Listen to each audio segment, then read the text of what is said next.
And so the cars are all formed up on the back of the grid. 5-second board is up, but for the final time this weekend, it's time to go racing at Snetterton. The 45-minute BRSCC Clubsport Trophy race all set to get underway. Lights out, and we're underway. Good start from the Sapra BMW as they head down towards turn 1 for the first time. And the Snetterton BMW already going wheel to wheel with the Nissan 370Z, but the big bulky Nissan says get out of it. 5 brake horsepower, then you're eligible to fit into one of the 5 classes. And you're only allowed to run list 1A, 1B and 1C tyres. And as I say, you can either run the entire race solo, or you can.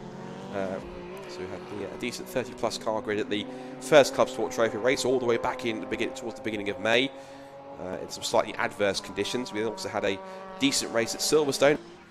And so good to see Scott being quite a loyal supporter, as is also this car as well.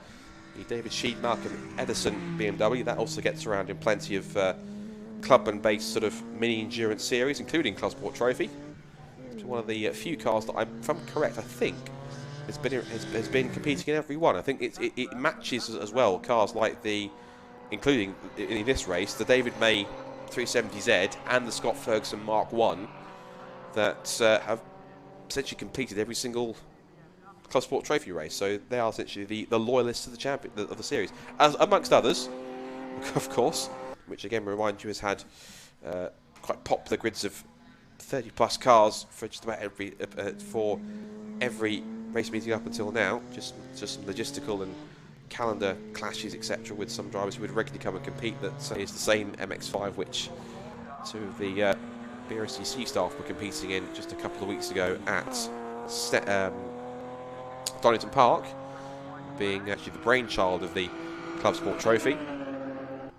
And Paul McKellen, who's the Chief Operations Officer, and both, of course, keen club racers themselves, and they both decided to jump into the red MX-5 Mark III. I'm certain it's the same one, which is run by Paul Sheard Autosport, and they managed to eventually end up around somewhere about sort of 12th position, about sort of roughly top 15 or so, around that sort of area. So Mark III, also heading out to pit lane now, as you can see, is the Sheed and Edison BMW. That would be David Sheed, I think, who would have started the car, and Malcolm Edison's now handed over for the second half of the race. We've gone into the second half now, the 45-minute Clubsport Trophy mini endurance race.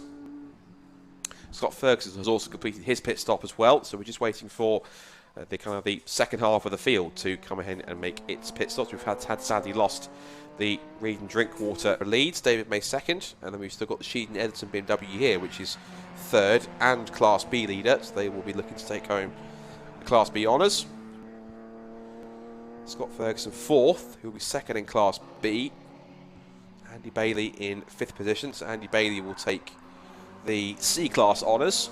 Essentially coming to the close, the clock hit 0 in the race, so we're going to head into the final lap now, in the last few corners of the race. There is the Sheed and Edison BMW. Whilst, again, Jasper Sapra will win it on the road, the actual overall winner will be classed as the first car which is designated within a corner. They could possibly seem to have been kicking out the last of our system. Anyway, back to racing matters. Sheed and Edison, thumbs up out of the cockpit already. Second place overall, essentially, in Clubsport Trophy. And they will also pick up Class B victory as well. Another Class B win for the ever-present BMW Compact. Sheed and Edison, staunch supporters of the Clubsport Trophy, and always a pleasure to see them. Now, as we watch the sunset in the background, here's the final results of the last race of the day. So Jasper Sapra wins the invitation class, but the overall Clubsport Trophy victory will go to David May and Nissan 370Z. The Sheed and Edison BMW finishes in third overall and picks up Class B victory,